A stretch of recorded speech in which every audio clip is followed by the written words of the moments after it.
Now that you've kind of read through this chapter and figured out that a lot of software and applications are used in the workplace, apps are not just for being social or playing games, I want to talk a little bit about the use of apps in the workplace, and especially if you ever find yourself in a role where you are requiring anyone who you supervise or anyone in a group role, if you are in charge of a group or are suggesting to a group to do something.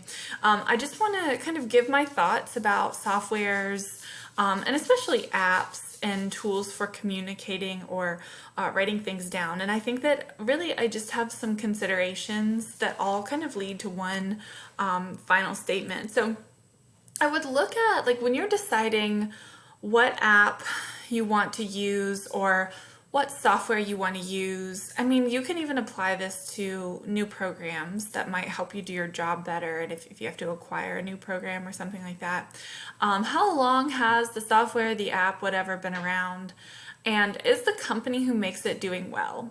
So if the software or the app has been around for not very long, I would just kind of be careful because it's probably a startup company, and unless the company is doing really well and you kind of trust it, you never know if that app could just be one of those situations where it's like bright and shiny and everyone's using it, so it's doing well, but the excitement is going to wear off and the app is eventually going to die down, and then you'll no longer have access to it. Maybe the company folds or something like that.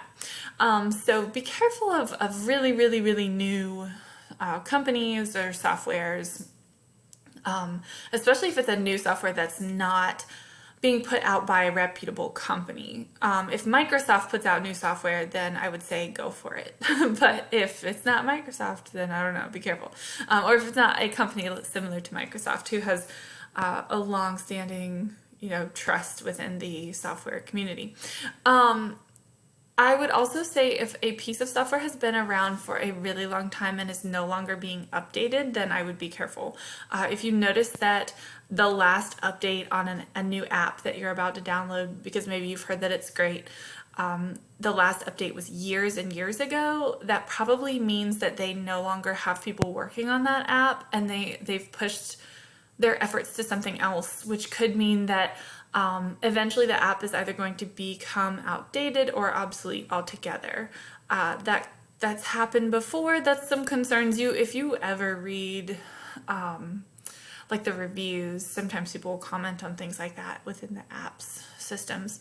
Have you used a software before? So something, I think this goes with like the follow-up question, is the software or app giving you that shiny new toy syndrome? If you hear about this awesome app and you really want to try it out yourself for a little bit before you make other people use it, because it could turn out that if you've never used it before, if it's something new, it might not be user-friendly. It might not actually be all the glam that it's hyped up to be.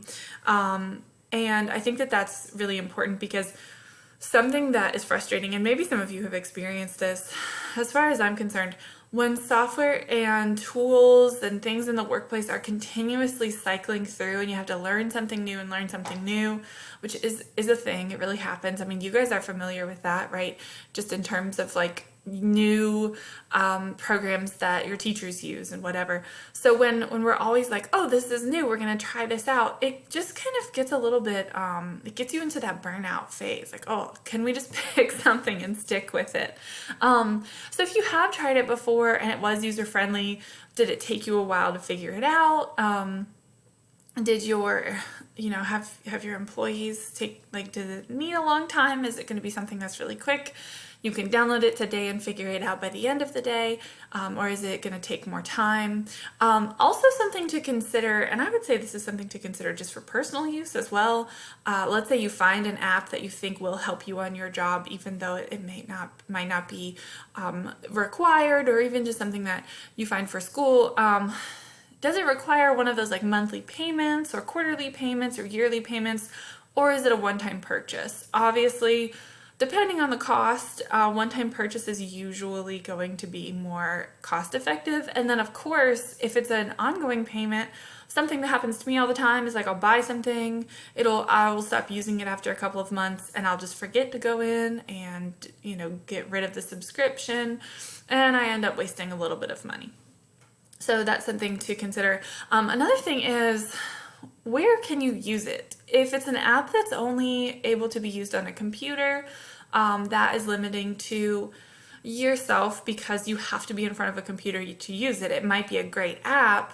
And again, especially if this is like a new consideration, like should I download this new app for work?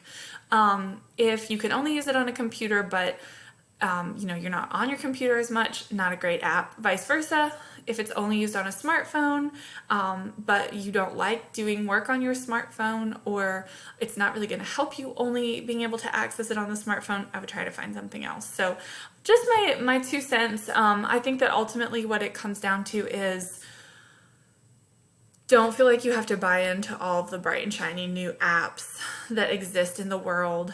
Our textbook has apps that are already outdated, and this textbook was the edition we're looking at was updated in 2018. So there's already, in one of the lists of chapter 2, there's like a couple of writing apps. 3 of those are already gone. You can't find them on the App Store. Now, granted, I don't have an Android, but so just things to think about, because shiny new toys are shiny and new for 5 minutes, but go with the things that are trusted.